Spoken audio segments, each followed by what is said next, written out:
Good morning, children. Last class we were discussing about the properties of solids, liquids and gases. I don't know how many of you understood density. Once I will revise density and then we will go back to the remaining. Okay, what is density? As we discussed, density is nothing but mass by volume. Okay, density is nothing but mass by volume. Okay, say for example, if you take objects like marble, iron ball and coin. Okay, the density of marble, iron, they are heavier, isn't it? Marble, iron ball, coin, they are heavier. That's when you children know. Okay, that is the density of marble, iron ball and coin are more than the density of water. Okay, the density of marble, iron ball and coin, okay, is greater than the density of water. Their density is greater than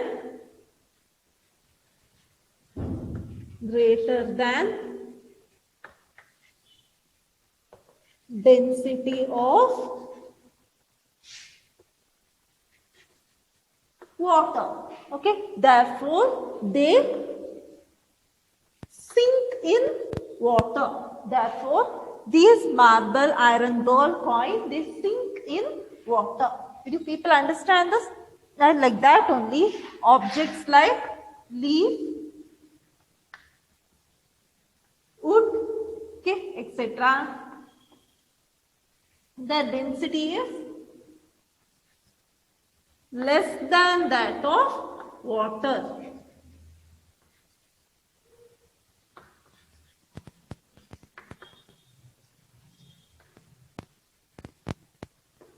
Okay, density of leaf, wood, etc. Okay, is less than that of water. Okay, therefore they float in water.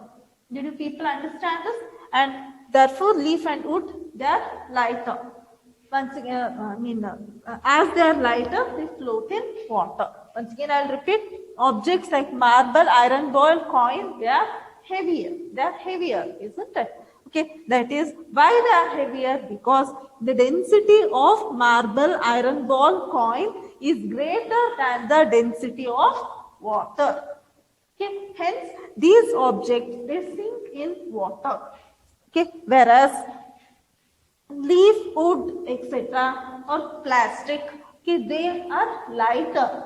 Okay, they are lighter and the density of leaf, wood, etc. is less than that of water. Therefore, they float. Did you people understand this? So you should know that density is nothing but mass by volume. Okay, and if you take objects like marble, iron ball, coin, they are heavier. That is the density of marble, iron ball, coin, okay, they, is greater than the density of water. Hence they sink. Whereas okay, leaf, wood, etc., they are lighter. Okay, their density is less than that of water. Hence they float. Okay, this is what is about the density. I hope now you understood.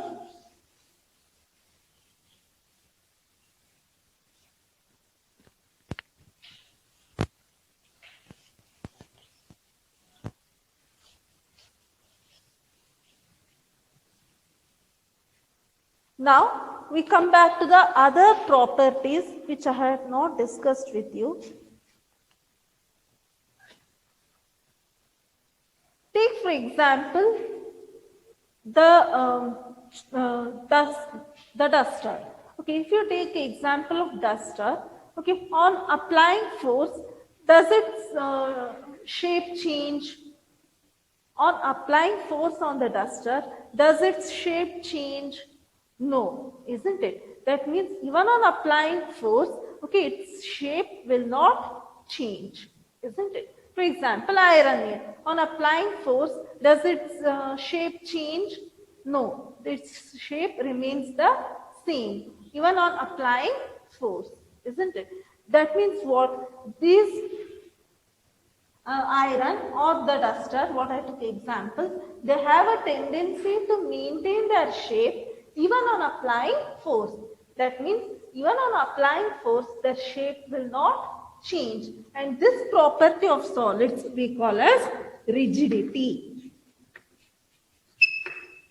Okay, this property of solids we call it as rigidity. That means even on applying force, okay, the solids do not change their shape. Did you people understand this? When I say solids are rigid, when I say solids are rigid, when I say solids are rigid, it means, okay, their shape will not change even on applying force.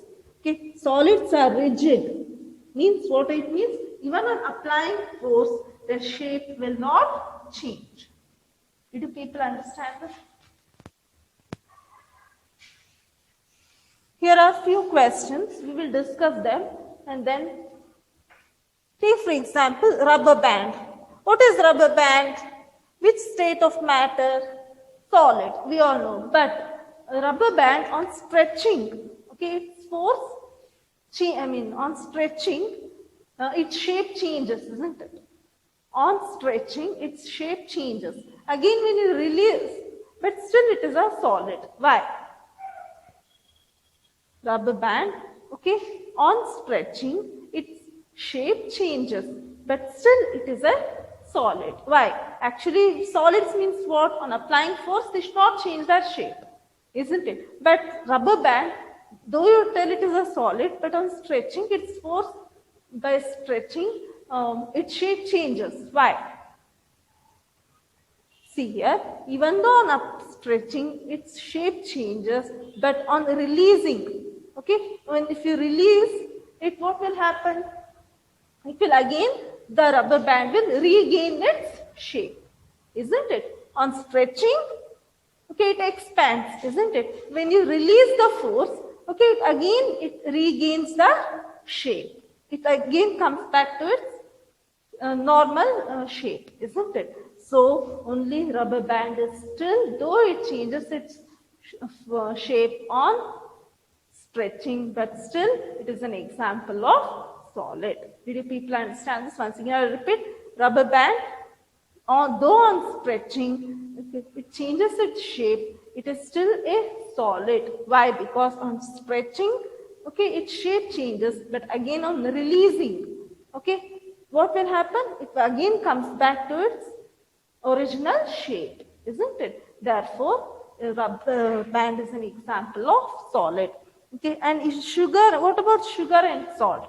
Okay, if when you keep them in different jars, this sugar and salt, they take the shape of the jars, isn't it?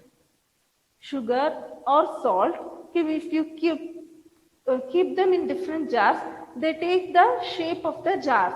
But so, do you consider salt and sugar as solid or liquid? No, it is still they're solid. But why? Why sugar and salt they are solids? Why? Because the individual shape of sugar or salt remains the same. Okay, if you take individual shape of the salt or sugar, it remains the same, isn't it? So therefore, even though you put them in different jars, they take the shape of the containers, but still sugar and salt, they are examples of solids. Why? Because in the shape of the individual crystal of salt or sugar, it remains the same. Next, what about the sponge? Sponge, solids, you know, can they be compressed? No, isn't it? They have negligible compressibility, isn't it? But sponge, it can be on pressing, it gets compressed, isn't it? Why? See, what happens is in sponge has small holes, isn't it? Sponge, it has small holes filled with air, isn't it? So on pressing the sponge, what will happen? The air goes out and therefore the sponge gets compressed, isn't it? Do people understand this? Okay, sponge is you tell sponge is an example of solid, but sponge can be compressed, isn't it? Why? Because sponge, it has small holes filled with air. Okay, when you press the sponge, what happens? The air goes out, isn't it? And since the air goes out, the sponge gets compressed. So this is what is about. Now, we have discussed fluids earlier.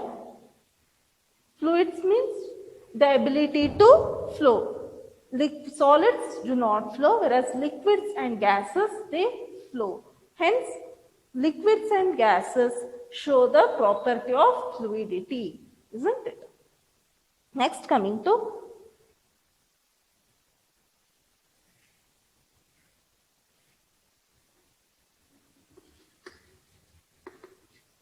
solids diffuse in liquid. Can you give me this example?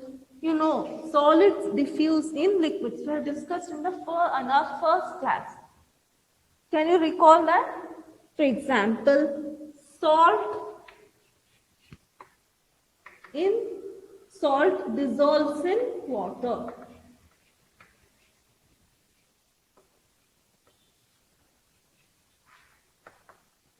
Okay, solids diffuse in liquid. The example is salt. You people know salt, it dissolves in water, or sugar, it dissolves in water. Okay, therefore, salt diffuses in water, isn't it? Or sugar diffuses in water. Other example, if you take liquids diffuse in liquid. Okay, liquids diffuse in liquid. Sorry, liquid diffuses in liquid. Which can you take can you give me example? For example, vinegar. Vinegar dissolves in water, isn't it? Vinegar, it dissolves in water. Therefore, vinegar, it diffuses in water. Okay, similarly, will gas diffuse in liquid? Okay, will gas diffuse in liquid? Yes, gases also diffuse in liquid.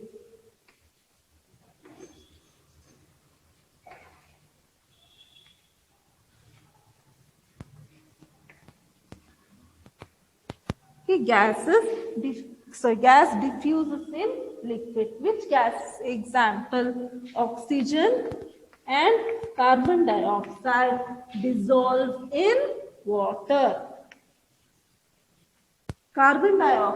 Oxygen and carbon dioxide dissolve in water. Did people understand this? Oxygen and carbon dioxide dissolve in water. That is, oxygen and carbon dioxide diffuse in water, isn't it? That means now, you people know that fish, okay, fish takes in oxygen dissolved in water, isn't it? Fish breathes in oxygen, or fish takes in oxygen dissolved in water, isn't it? So all aquatic animals, okay, they take in dissolved oxygen in water, isn't it? Similarly, aquatic plants, they take in dissolved carbon dioxide in water. Similarly, aquatic plants take in dissolved carbon dioxide in water. Okay, it is because of this oxygen and carbon dioxide dissolved in water. Okay, aquatic animals and aquatic plants are able to survive in water. Okay, this is what is about. And the rate of diffusion, rate of diffusion is faster in solids or liquids? Can you think for a while? The rate of diffusion, is it faster in solids or liquids? Yes, in liquids. Why? Because the intermolecular space in liquids is greater, isn't it, compared to solids. The intermolecular space in liquids is greater than that of solids. Hence, the molecules can move freely, isn't it, in liquids. Therefore, the rate of diffusion in liquids is faster than that of solids. Once again, the rate of diffusion in liquids is faster than that of solids. Why? Because in liquids, the intermolecular space is greater, isn't it? And therefore, the molecules can move more freely compared to solids.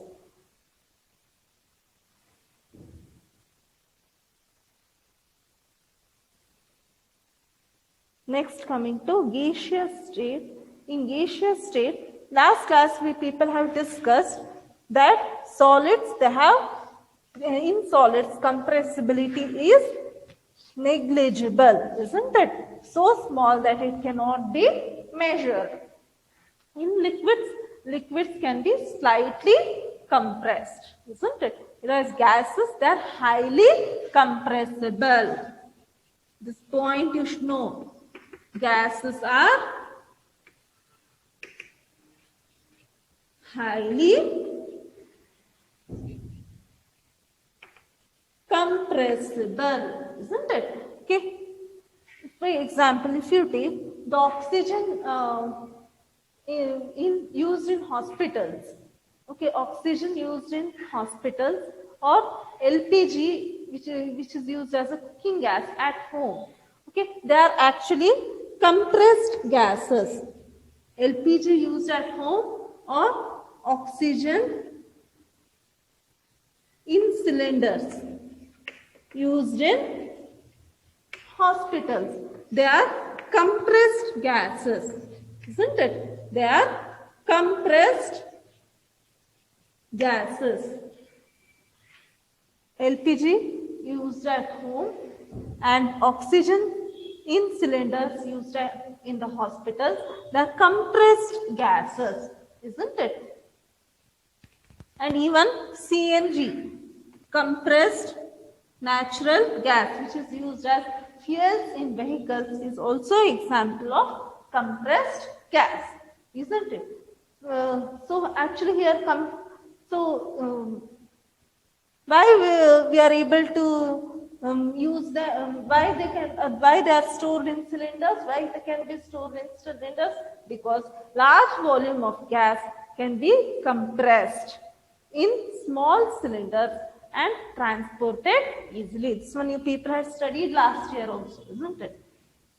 Okay, see here, why? Because large volumes of gases can be compressed in small cylinders and transported easily. Did you people understand this? Once again, I'll repeat, gases are highly compressible.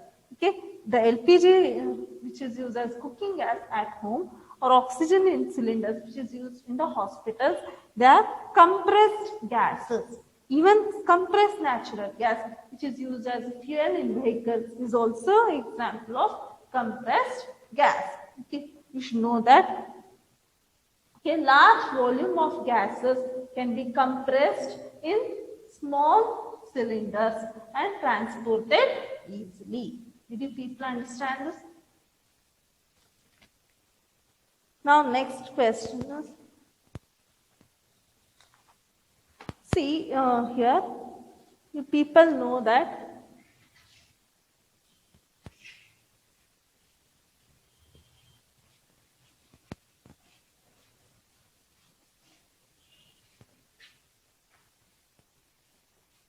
if your mother is cooking food in the kitchen, okay, you are able to get the aroma of the the aroma of the cooked food, okay, even if you are sitting at hall. isn't it? Why? Can you think and say me?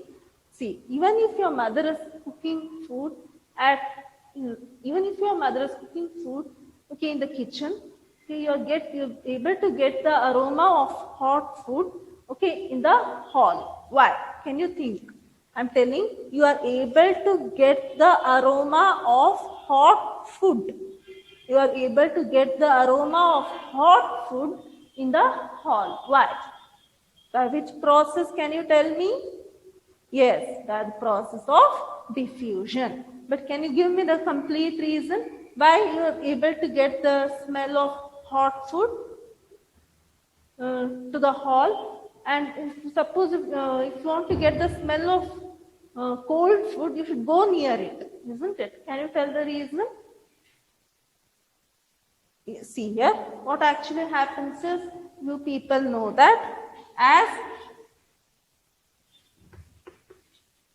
at higher temperature, what happens to the kinetic energy of the particles? Kinetic energy of the particles also increases, isn't it? So at higher temperature,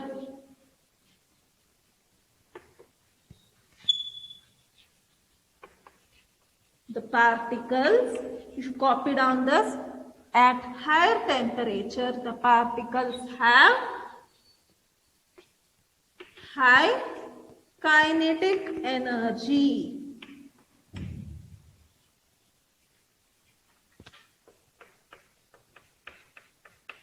Isn't it? At higher as the temperature, we have discussed, as the temperature increases, the kinetic energy of the particles increases, and therefore the particles start to move faster, and therefore the rate of diffusion also increases. We have discussed this last time. Okay, as the temperature increases, the kinetic energy of the particles increases and the particles start to move faster, and hence the rate of diffusion increases. We have discussed this. Therefore, at higher temperature, the particles, they have high kinetic energy, and these particles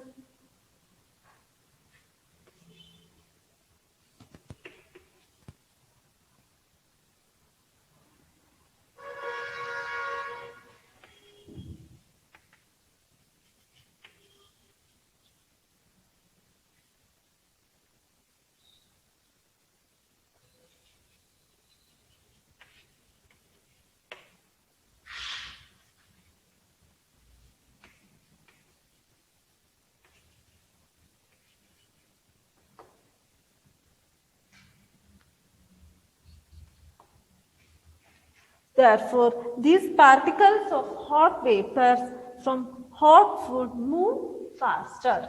Okay? Since the rate of diffusion, due to the process of, once again, at higher temperature, the particles have high kinetic energy, isn't it? Therefore, these particles of hot vapors, okay, they from hot food will move faster. Okay, therefore, the rate of diffusion is faster, isn't it? And therefore, you are able to get the smell of hot sizzling food several meters away. Did you people understand this? Once again, we will repeat. Okay, even if your mother is cooking food in the kitchen, you'll be able to get the aroma of cooked food at hall, isn't it? Why? Because as I told you last time, as the temperature increases, the kinetic energy of the particles increases, isn't it? And as the kinetic energy of the particles increases, the particles start to move faster, and hence diffusion is also faster. Same thing happens, same concept as at higher hot food, isn't it? At higher temperature, the particles have higher kinetic energy. Okay, since the particles have higher kinetic energy, okay, the particles of hot vapors, okay, from hot food, they move faster. Okay, since the rate of diffusion is faster, okay, you are able to get the smell of hot sizzling food several meters away. This is what is about. And next we will come to sublimation.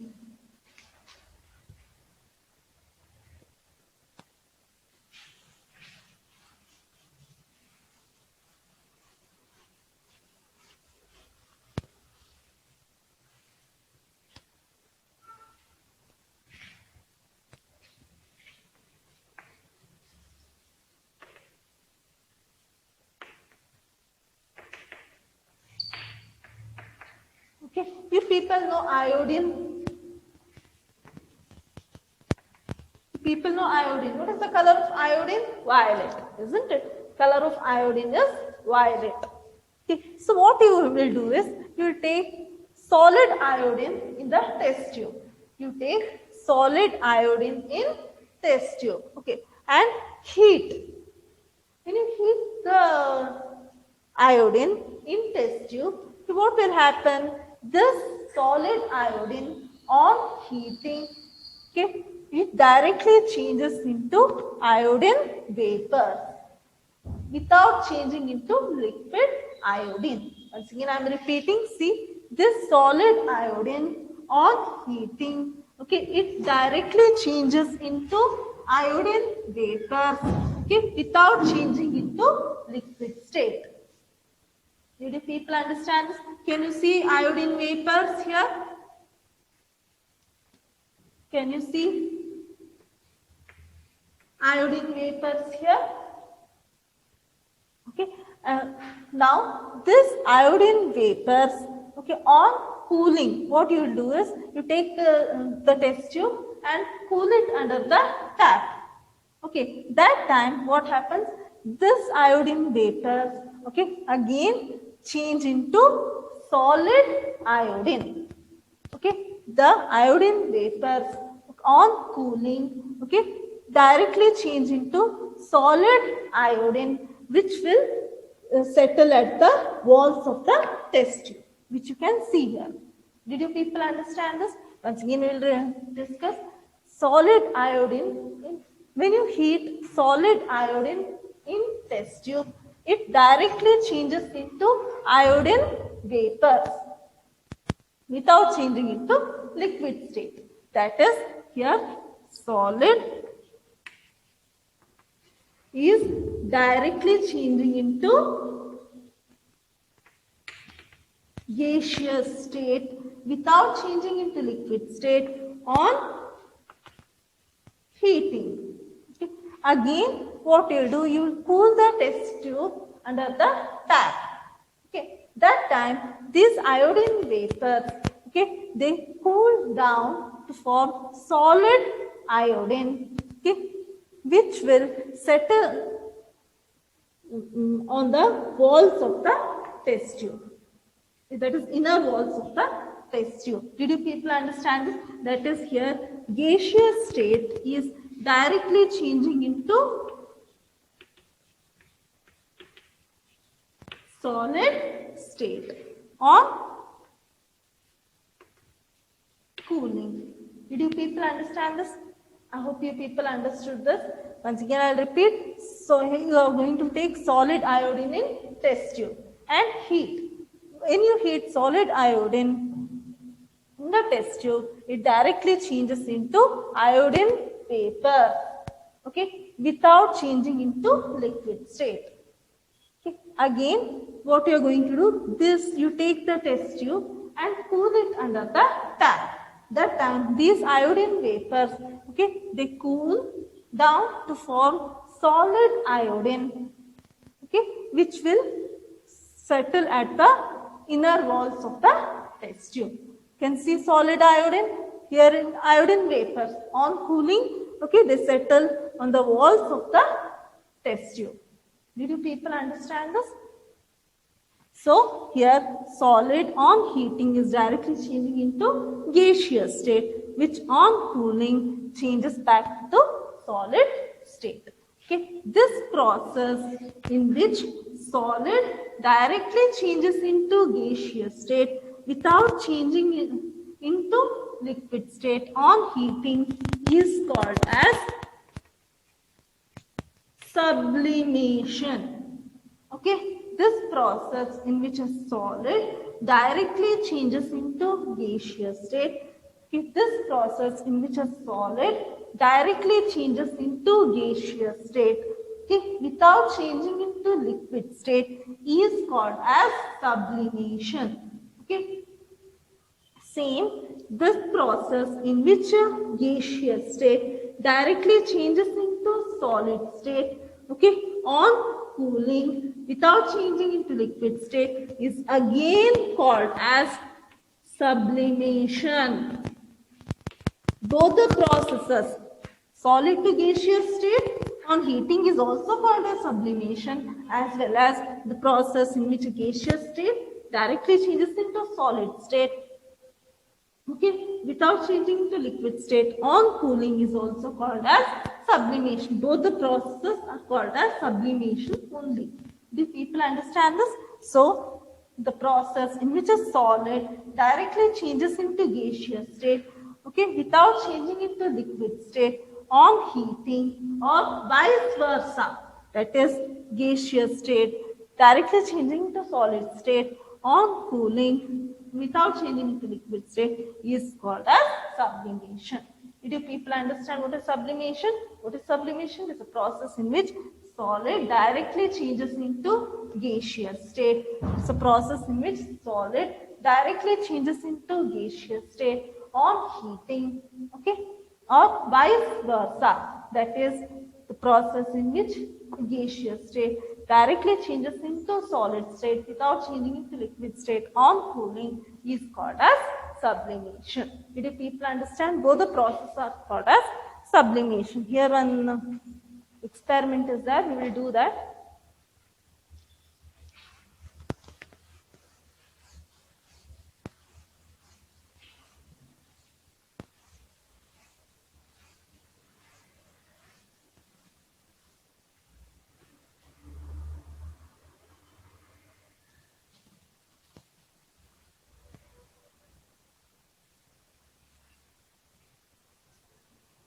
I will draw the diagram.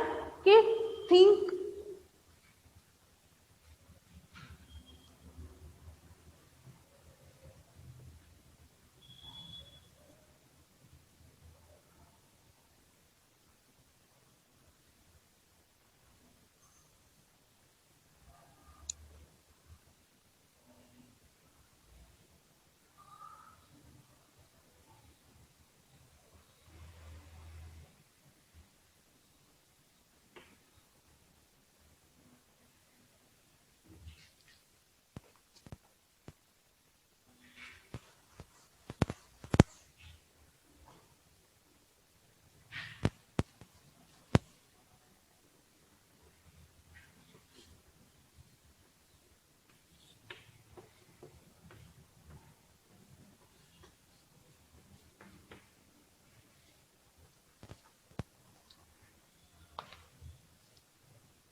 Yes. Did you recall what is the concept here? Ammonium. What you are going to do? What you are going to do? You are going to take ammonium chloride, solid ammonium chloride in china dish. What is this china dish? Okay, it is a china dish. It is a it is made out of clay, china clay. This china dish, okay, it is made up of china clay. It's a bowl like, okay, it looks like a bowl, okay, made up of china clay. Okay, it's china dish. Okay, so what you are going to do? You are going to take solid ammonium chloride, okay, in the china dish and going to heat. Okay, you are going to take solid ammonium chloride, okay, in china dish and going to heat. Okay, when you heat, what happens? This solid ammonium chloride, it is directly changing into ammonium chloride vapors. Can you see? This is solid iron. This is solid ammonium chloride. This is solid ammonium chloride. Okay, on heating, it is directly changing into ammonium chloride vapors, isn't it? Okay, as these ammonium chloride vapors, they rise up, they cool down to form solid, this ammonium chloride, to form again solid ammonium chloride, okay, which will settle on the walls of the inverted funnel. Did you people understand this? So once again, I'll repeat. What actually you are going to do is, you are going to take ammonium chloride in a china dish. Okay, then place inverted funnel over the china dish. Okay, and close the mouth of the inverted funnel with cotton plug. This is the arrangement what you do. Okay, what you will do, you take ammonium chloride, okay, in china dish, okay, and place inverted funnel. Okay, place it upside down, ulta. Okay, you place the inverted funnel, you place the funnel inverted over the china dish. Okay, then close the mouth of the close the stem of the inverted funnel with the cotton plug. Did you people understand this? Now what you are going to do? You are going to heat the solid ammonium chloride. You are going to heat solid ammonium chloride. When you heat solid ammonium chloride, it directly changes into ammonium chloride vapors. These ammonium chloride vapors, they rise up, okay, and cool down to form solid ammonium chloride, which settle on the walls of the stem. This is the stem of the funnel, isn't it? This is the stem of the funnel, which will settle on the walls of the stem, on the walls of the stem of the funnel. Did you people understand? And why we place this cotton plug? Because this ammonium chloride vapors should not escape, isn't it? Okay, for that we close with the cotton plug. Did you people understand this experiment? So once again I'll repeat. Okay, what you are going to do? You are going to take ammonium chloride, solid ammonium chloride in china dish. Okay, place an inverted funnel over the china dish. Okay, and close it with the stem of the funnel with cotton plug. Okay, now you are going to heat the solid ammonium chloride. When you heat the solid ammonium chloride, okay, it directly changes into ammonium chloride vapors.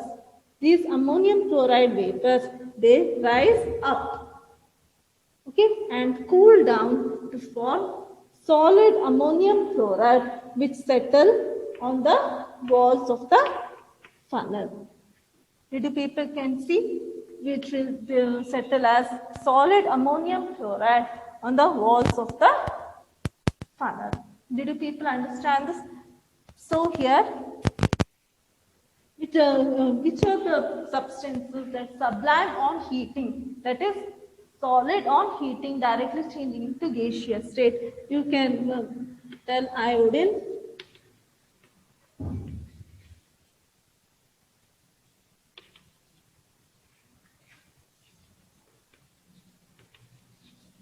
ammonium fluoride, iodine, ammonium fluoride, then camphor, Curcura we tell now, okay, that also from solid directly changes into gaseous state. Camphor. Then naphthalene balls. Do you know naphthalene balls? Okay, we keep these naphthalene balls in the cupboard, isn't it? To protect from cockroaches,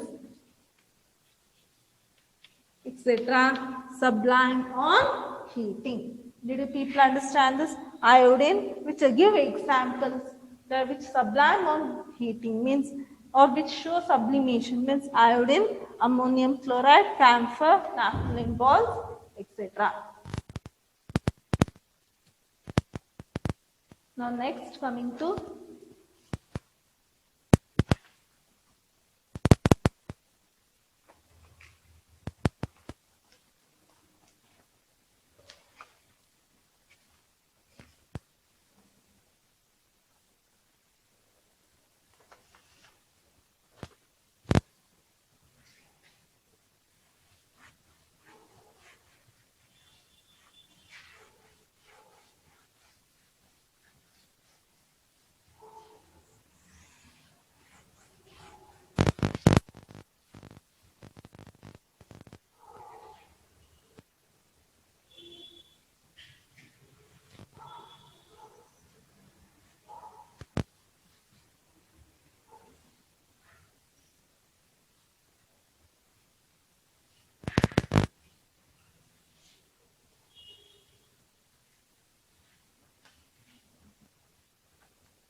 copy this along with me.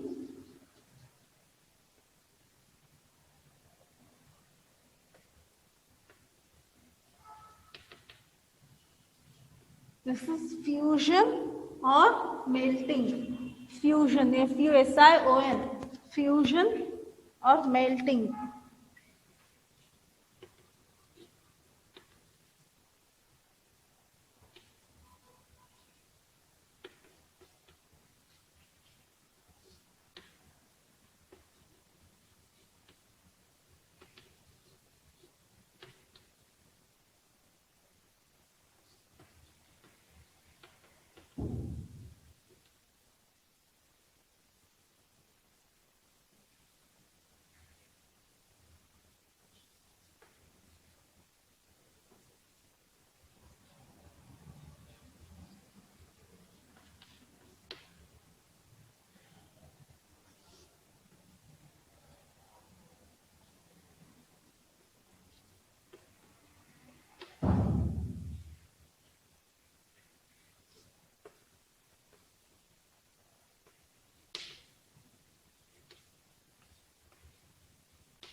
See here, ice on heating changes into water, isn't it? Ice on heating melts to form water, isn't it?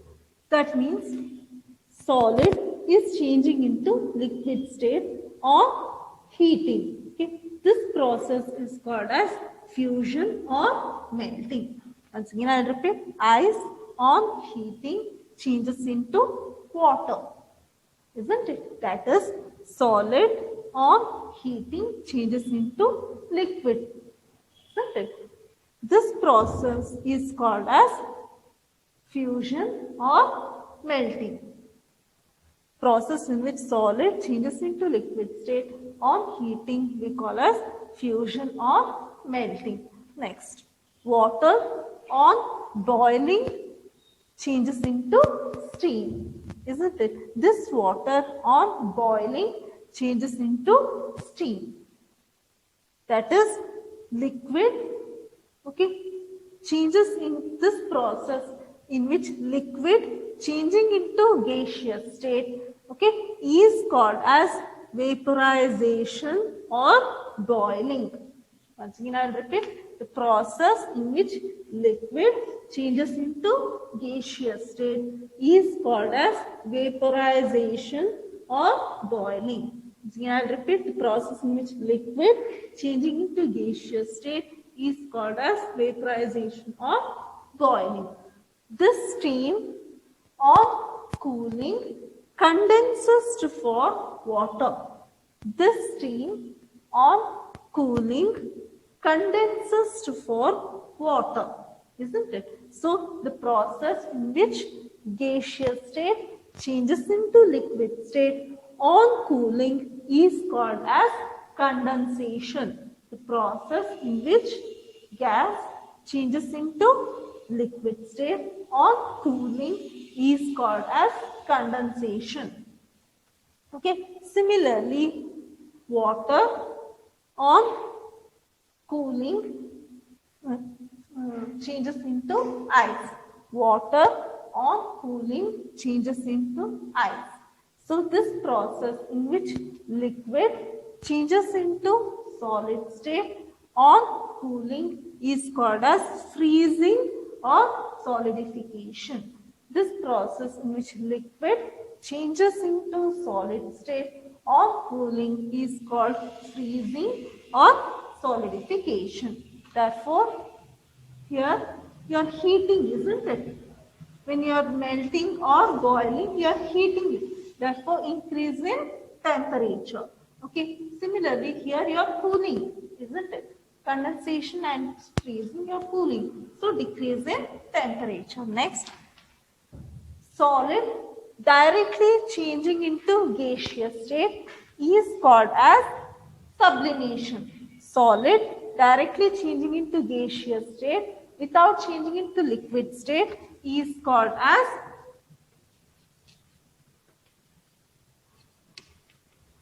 sublimation. Same way, gaseous state directly changing into solid state is also called as sublimation. Did you people understand? Have shown the arrow towards the solid. Gaseous state directly changing into solid state, okay, is also called as sublimation. I hope you understood this. Okay. Copy down this. This is very important part.